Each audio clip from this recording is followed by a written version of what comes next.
Aspects in traditional astrology and breaking this down. Hello everyone, thank you for joining me today. This is Taliesin McKnight, and today we're going into the aspects. This is actually very simple. After this video, you should have a pretty solid understanding, and you'll be a leap ahead in understanding astrology and how to read the current astrological conditions, and to the point of this astrological magic series, to understanding how to work with astrological elections for magic. This is a video for Patreon only. So thank you so much to my Patreon subscribers, and as with all the other videos like this, after a year, this will be available to everyone after a year. So aspects. Aspects show relationships between the planets in a chart. In a nutshell, if you look at a astrological chart, whether it be a natal chart, which is not really my forte or my focus, I use it more for timing magic. But whether in a natal chart or for astrological elections, you'll see a circle. A circle. The zodiac makes a circle, and the planets move around this circle. Aspects show how many degrees apart the planets are. So a circle is divided into 360 degrees. It just shows its placement on the chart, right? So aspects show how far away planets are from each other. How far away. One of the simplest aspects to understand is a conjunction. A conjunction is when two planets come into contact. So on the circle of the zodiac, these two planets come right next to each other. This is called a conjunction. It's when two planets come right next to each other. They're conjunct. They're united. A conjunction just shows that these two planets, their energies kind of blend together a little bit, right? So if you get Mars and Venus conjunct, then Mars will add fiery energy to Venus, and Venus will help to soften Mars, because these two planets come into contact. It's a lot like two people come together. When two people come together, they influence each other, right? When you spend a lot of time with someone, you start picking up each other's mannerisms, things like that. Or a tuning fork. You know, you pluck a string on one guitar, the same, it vibrates. It's resonance. So like when two people come together and spend a lot of time together, they start picking up each other's mannerisms. They start using a lot of the same, expressions, things like that, body language. So a conjunction is when two planets come right next to each other and their energies influence each other. All right. So like Mars and Venus conjunct, Venus will add fiery energy. Mars will add the fiery energy to Venus. And Venus, which is very sweet and Venus will kind of lighten Mars. So these two energies come into contact. Opposition is the opposite of a conjunction in a way. Opposition is when two planets are 180 degrees from each other. They are on opposite sides of the zodiac. So opposition is when two planets are on opposite sides of the chart. So you might have Venus over here and Mars over here on opposite sides of the circle. Opposition is like a warring. They're against each other. They're opposed. One planet's energies go this way, the other one goes this way. There's like a conflict. So opposition is like they're on two different sides of the chart. There's like a conflict. It's considered a degree of enmity or hatred, as William Lilly says, not literally, but the planets are against each other. Okay? So, like Mars and Venus opposed to each other, these are going to be, this is not a good condition if you're going to make an astrological talisman, if you're making it for beneficent reasons. Now, if you're trying to do destructive magic, or you're trying to do something like malevolent, then in that case you want these to be opposed. So let's say I'm not encouraging people to do negative stuff, not at all. I'm just trying to explain. Let's say that you want to do an astrological talisman to split up a couple. It's horrible. I'm not supporting it, but having Mars and Venus in opposite sides, okay, this opposition, it puts some conflict in there. So a conjunction, the aspects are the main way that planets influence each other. Aspects are where planets, their energies influence each other. They kind of modulate or influence each other's energies. So a conjunction, the two energies like blend together a little bit. Opposition, they're on opposite sides of the wheel, the opposite sides of the circle. There's a conflict between these.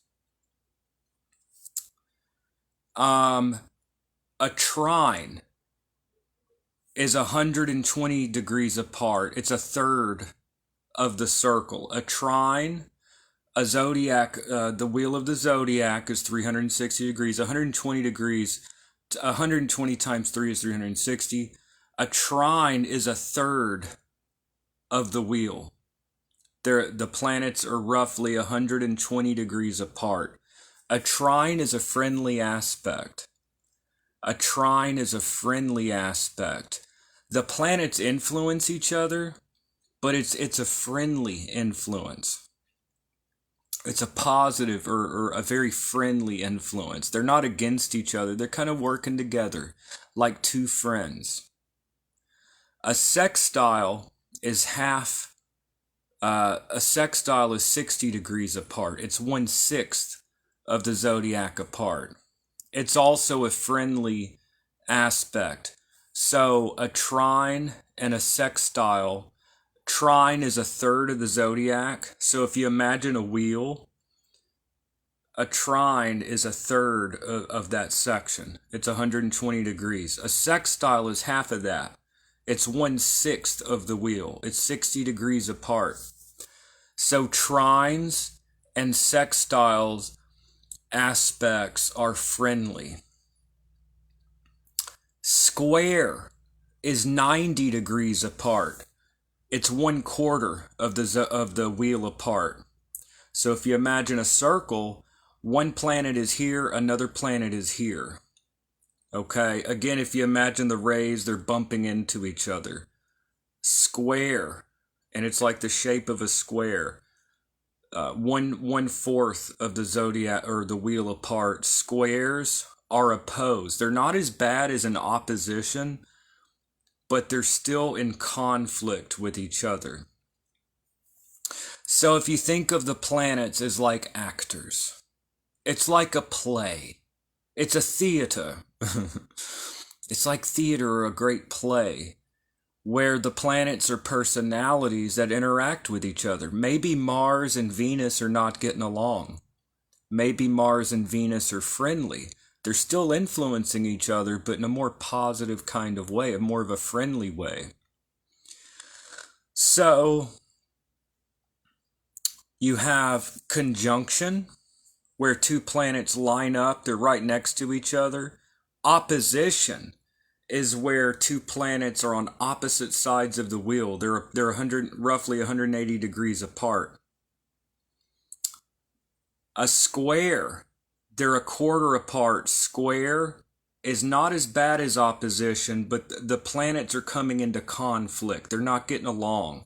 It's like two roommates that are arguing, bicker, or a couple that are bickering back and forth, right? Sextile and trines are friendly. There's a friendship there. It's positive feelings. They're getting along well.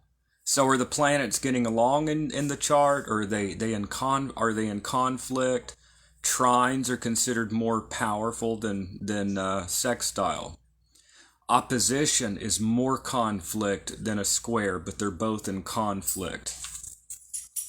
So modern astrology uses many different aspects. Modern astrology uses quintile, and they use a whole bunch of different aspects. Modern astrology, but classical astrology, these are the only ones that these are pretty much it. These five, so conjunction, opposition, square, trine, and sextile, these are the five Ptolemaic aspects. Again, an aspect is like, they're how planets interact with each other. Are they getting along? Are they on good terms? Are they in conflict? Is Mars getting in the way of Venus? Or Mars and Venus getting along? Maybe they're influencing each other, but it's more friendly with each other. So basically, let's say you're doing a lunar talisman and the moon is trine or sextile Jupiter. That's going to bring some of the really good, the best qualities of Jupiter. The moon is being influenced by Jupiter, and Jupiter is being influenced by the moon, but it's a very friendly, benevolent connection between the two. If the moon and Jupiter are in opposition or square, then they're affecting each other in kind of a negative way. Jupiter is all about luck and fortune.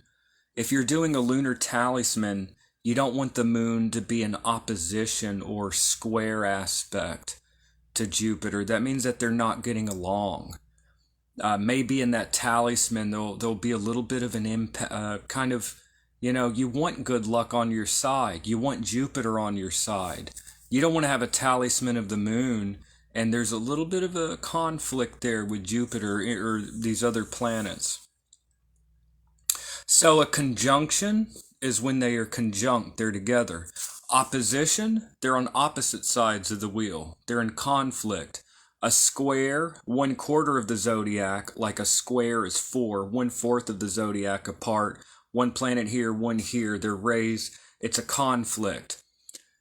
Trine, 1/3 of the wheel, that's a friendly aspect. A sextile, 60 degrees apart, it's friendly, but not quite as strong as a trine. So these are the main aspects: conjunction, opposition, square, trine, sextile. There are more aspects in modern astrology, but in classical astrology, these are the things that they really focused on. Something important to understand is the concept of the fortunes and the infortunes. So this is something that a lot of people don't like today because it kind of puts a bad rap on Saturn and Mars. But here's the thing. Why are Saturn and Mars called the infortunes?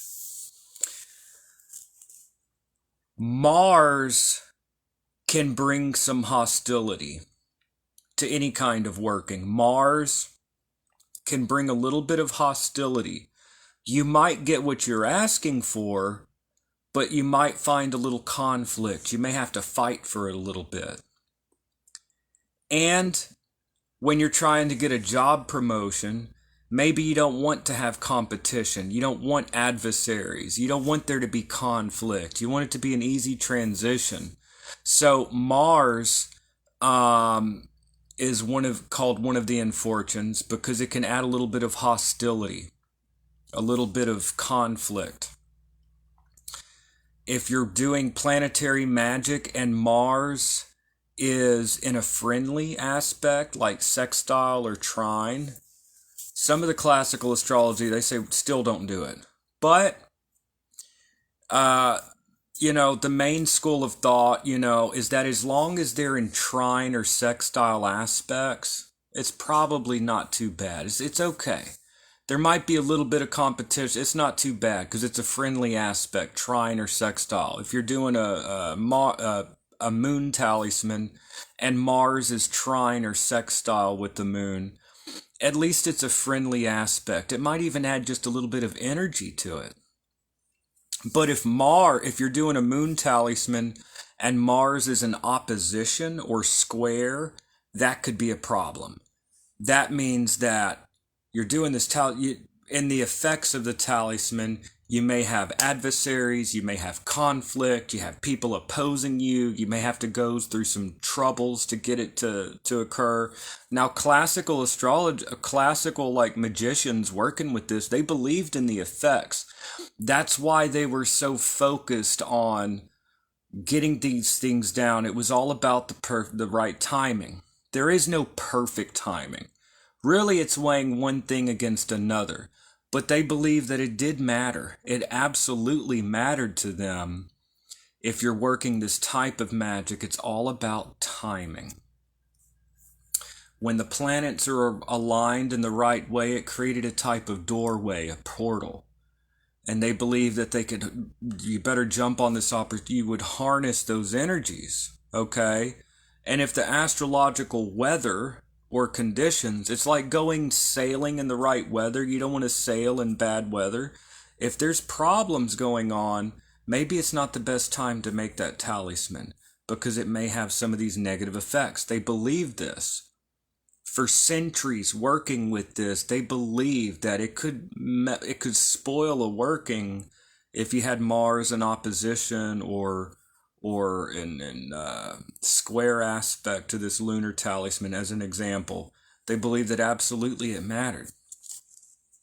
So I don't tell anyone what to think or what to believe. I want people to come to their own conclusions. But in looking at classical magic, they believed that there absolutely would be a different effect. They believed absolutely there would be a different effect doing a lunar talisman with Mars in square in opposition versus a sextile or trine, which are friendly aspects. Aspects, again, are how planets influence each other. Saturn is another infortune. The thing with Saturn, think of the ring. The ring around Saturn is a limit, a boundary. Saturn is all about boundaries and limits. So Saturn could limit the effects. Saturn can put a little bit of a ring around what you're trying to, you get some good stuff, but not too much. Right? Saturn also brings structure and discipline and rigidity. It's the slowest of the planets. Could it slow it down? So this is kind of how a classical mage thought. So Mars could add some hostility, and Saturn could slow things down or put limitations. Again, if Saturn is in a sextile or trine aspect, it's a friendly aspect. Some schools of thought would say don't even have that. But a trine or a sextile with Saturn, maybe it add a little rigidity, a little bit of stability to it. Maybe it'd be a little slower, but it won't be too bad. But Saturn in opposition or square to the planet you're working with, not good. That can cause problems. So although a lot of modern people, we don't like to think anything is bad, right? Or negative. But nature can be harsh. Everything has a place in nature, but we have tsunamis and hurricanes and earthquakes and tornadoes. We have these harsh aspects of nature that are part of nature. In the same way, astrological conditions, at least within the context of astrological magic, is a type of astrological weather. Okay, you don't want to go sailing in a hurricane. The fortunes, the opposite of infortune is fortune. The fortunes are Jupiter and Venus. Now, I need to say, you might be making a Saturn talisman or a Mars talisman. It's not that they're bad in themselves, okay? But in that case, if you're doing a Mars talisman, you're going to have Mars really well placed in his best behavior, like in the best place that Mars can be for that talisman. Or you're doing a Saturn talisman, you're going to make it well placed. But if you're doing other types of planets, you don't want Mars or Saturn to be square or in opposition. The fortunes are the opposite of the infortunes. Jupiter and Venus are the fortunes. Jupiter and Venus bring positivity to whatever you're trying to do. Whatever you're trying to do, it brings positivity. It brings fortune and good luck.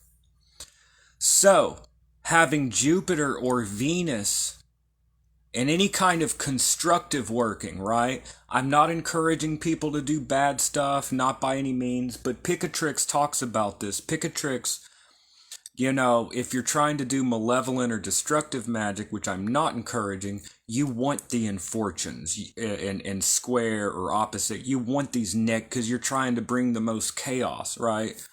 But not if you're doing beneficent workings. You're trying to do spread love and positivity and good things in yourself and in the world.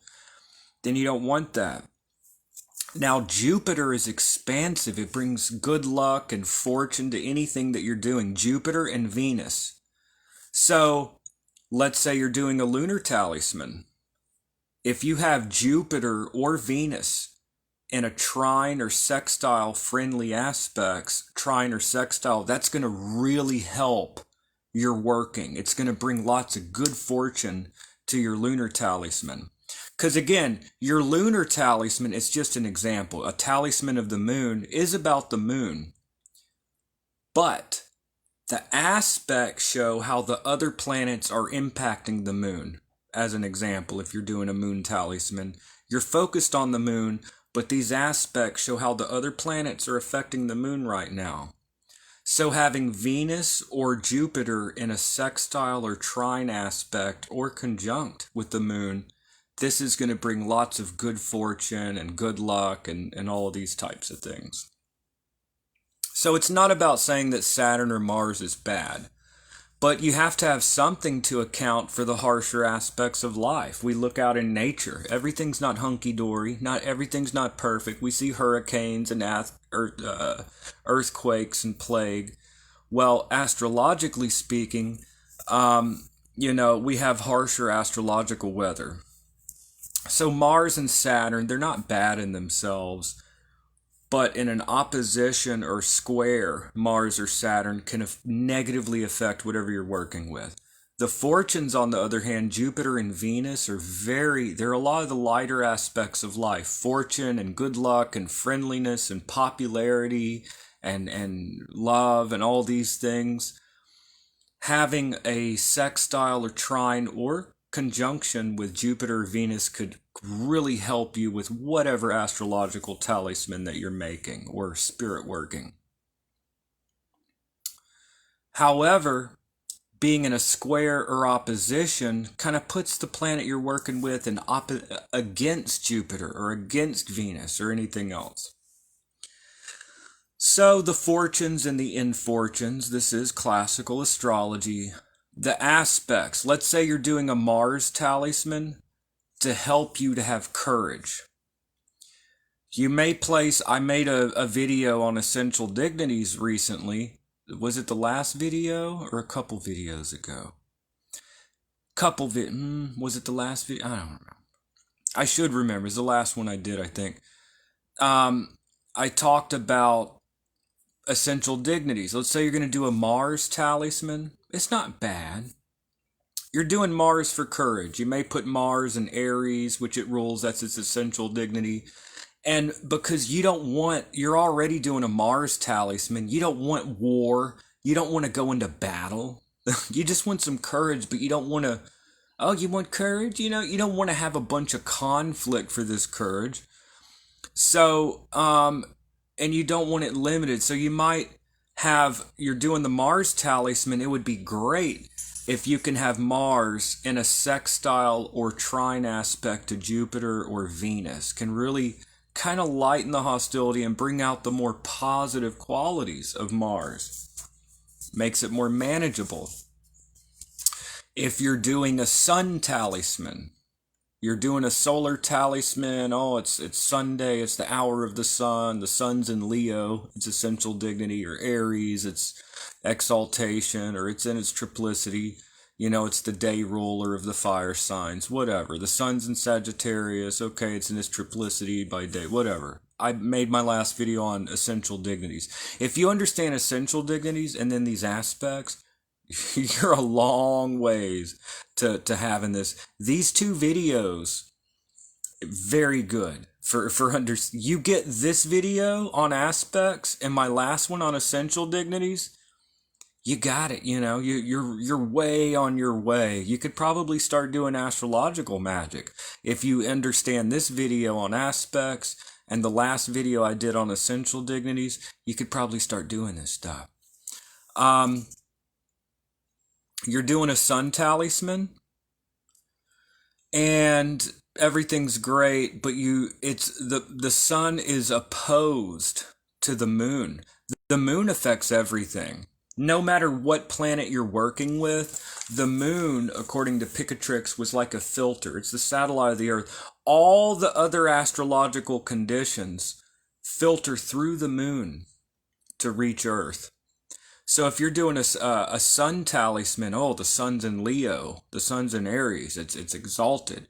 The sun, it's Sunday, it's the day and hour of the sun. Okay, I have my talisman, all this. The sun and moon are in square or opposite or in opposition. The moon, it might be a little bit of resistance in that talisman because the moon and sun are in square aspect, as an example. But let's say that happens, but then you bring in a sextile or trine aspect of Venus or Jupiter.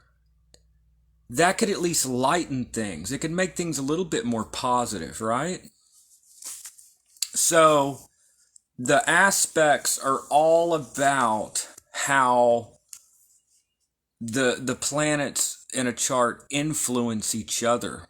Their energies, each planet is not just isolated. There are relationships going on. There's stuff going on between the planets. So it's not just the planet by itself in the zodiac. It's the planet in the zodiac having stuff going on with the other planets. Okay? So the energies are affecting each other. There's a whole play going on. So let's say the sun is here and Venus is here. Not only are each one like in the chart, but their energies this is how the energies are like playing out, right? So the aspects show what's going on between the planets. Combustion. We need to talk about combustion. When any planet is conjunct with the sun burns up that influence. It like overpowers it. It burns it. It's combust. Like combustible, it's in flames. So in traditional astrology, as opposed to modern astrology, in traditional astrology, when any planet is conjunct with the sun, that's not good. Because that planet is like nullified or wiped out. Because the sun overpowers it. It burns it up. 8 degrees on either side of the sun. You don't want a planet 8 degrees on either side of the sun because it's combust. So I just wanted to mention that. That's one conjunction that you don't want, depending on what kind of magic, what your intentions are. So the only other thing to go into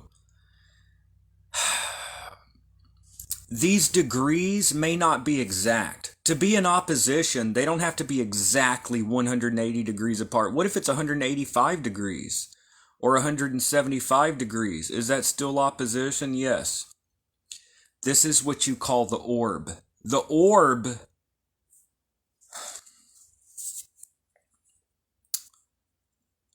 orb is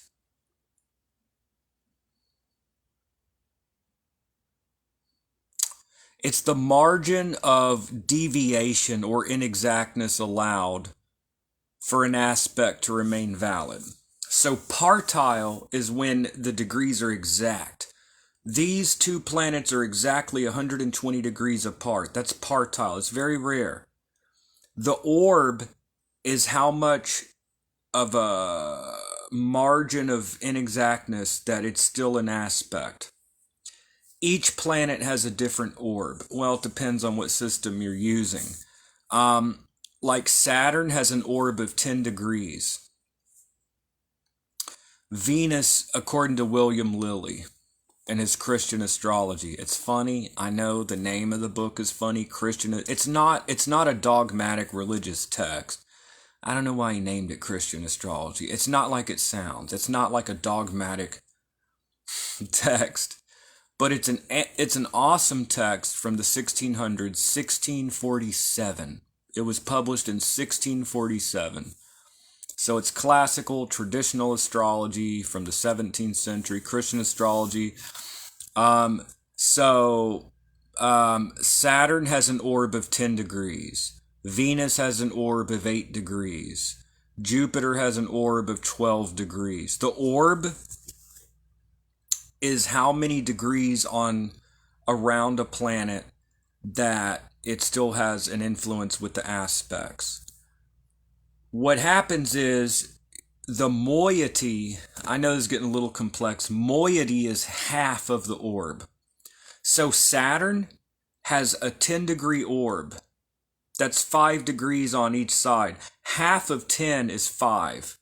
So the orb is the 10 degrees of Saturn that if a planet is within 10 degrees of either side, that's an aspect, but it's on either side, 5 on the left side, 5 on the right. The moiety is half of that. What you do is you add the orbs of two planets and you divide it into 2. Or, same thing, you divide the orb of each planet, put the orb in half, that's its moiety. You put that one in half, it's moiety, and you add them together. And you get how many degrees of apart from the partile, how many degrees of deviation is allowed for it still to be considered an aspect. So, if a planet is not 180 degrees, that's an opposition, but it's 190 degrees. It's 10 degrees from an exact opposition. It's still opposite. If it's within you add the two moieties together, you get that. So, as an example, Venus has according to William Lilly, Venus has an orb of 8 degrees. Half of 8 is 4. That's its moiety. So here's Venus. It has an orb of 8 degrees, but that's on each side. So really it's 4 on this side, 4 on that. That's its moiety. The sun, let's do, Jupiter has an orb of 12 degrees. So here's Jupiter. That's half its moiety. It's 12 degrees, but on either side. So 6 degrees on the left side, 6 degrees on the right side. It's moiety. So Venus has a moiety of 4 degrees. Jupiter has a moiety of 6 degrees. You add these together, 6 plus 4 is 10. So you get a 10 degrees. So between Venus and Jupiter, you get a 10 degree deviation on either side for it to still be an aspect. So let's say that Venus and Jupiter, they're not exactly 120 degrees apart. That's a trine, but they're 130 degrees apart. So 130 degrees apart Yeah, that's 10 degrees. It's right within where it could still be considered in a trine aspect. Now, this is if you're making a chart by hand. Most astrological apps do all of this for you. Most astrological apps, they'll show you the aspects, and you don't have to calculate. You don't need to know its orb and moiety. But I just give that for clarity. Planets don't have to be exactly 180 degrees apart. That's called partile when it's exact. They don't have to be exactly 180 degrees apart to be in opposition. In this case of Jupiter and Venus, there's a 10-degree deviation. They could be 190 degrees apart. They could be 170 degrees apart. They're still in opposition. Or a sextile, 60 degrees apart. By adding the moiety of the two planets, which is half of their orb, adding it together, you could see, for example, here Venus and Jupiter, they're not 60 degrees apart, they're 70, or they're 50 degrees. That's still allowed. The orb is the margin of inexactness or deviation where it's still an aspect. But really it's because it's on either side, its moiety is half of its orb. You add the moieties together, or you add the orbs together and divide it into two, and you get the degree of deviation that's allowed. So that's as technical as we're getting here. I encourage people, after watching this video, please go look up aspects. Go look it up.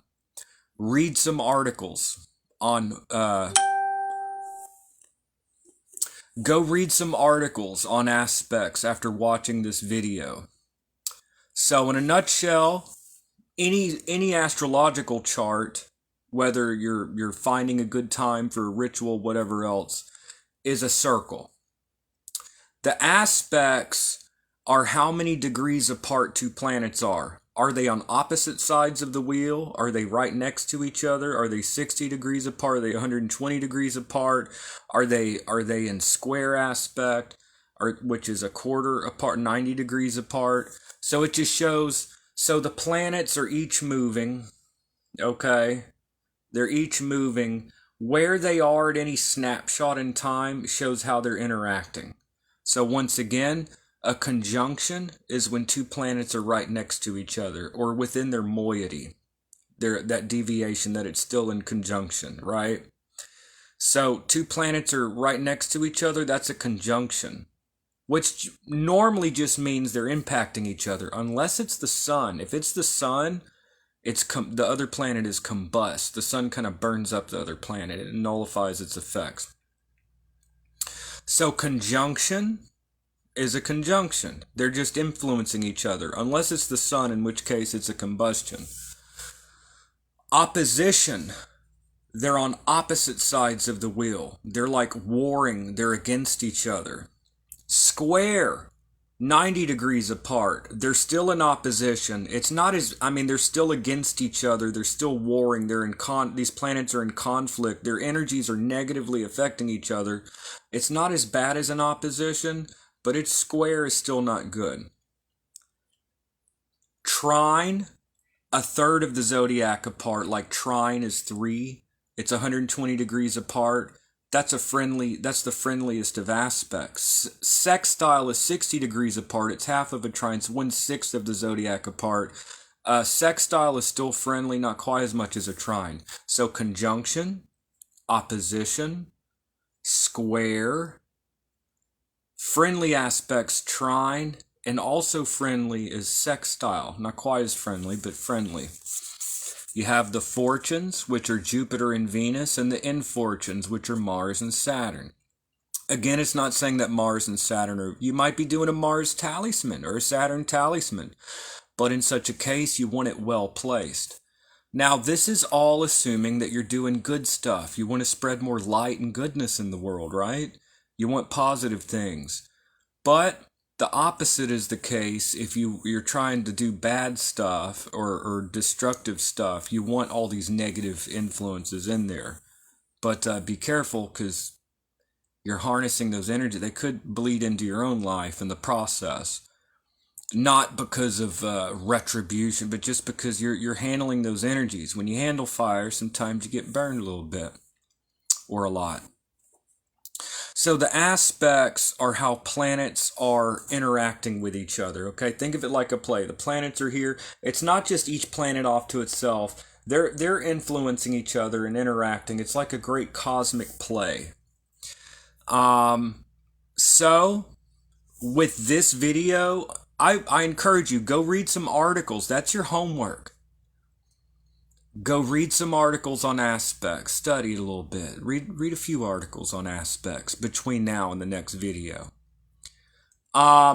With this video on aspects and the last video I did on essential dignities on my regular channel, I put the essential dignities on my regular channel for everybody. With these two videos, you should be able to start making talismans with the knowledge from these two things. And then, of course, planetary hours. All right, so that is today's video on the aspects in classical astrology for the construction of talismans or planetary candle magic. Let's say you're doing a candle spell and you're doing a candle spell of Venus or Jupiter. You have a blue candle. Many traditions associated with Jupiter. You put the magic square of Jupiter from Cornelius Agrippa's 3 Books of Occult Philosophy. You put the symbols of Jupiter. You might rub it in oil of Jupiter and some herbs of Jupiter around, some symbols of Jupiter. Planetary hour of Jupiter. Jupiter is essentially dignified. It's well placed. There's not any negative aspects. The moon always matters. Whatever's going on, the moon at least is not like really bad. And then hour of Jupiter, you light the candle. It's a planetary candle magic. You could try to interact in a scrying device with the intelligences of Jupiter, spirits of Jupiter, and anyways, that's a whole other thing. So yep, that is aspects in classical astrology. So hopefully that was informative for y'all, and I really appreciate my Patreon supporters. All of this information after a year will go to everybody, but this is my bread and butter. This is it's helping me out to really focus on this channel. So I really appreciate being a subscriber. Like, it really helps me out. Like, it helps a lot, I really appreciate my Patreon subscribers. Thank you so very much. And I will see y'all in the next video. Have a great day, y'all. Thank you so much. Have a great day. See y'all next time.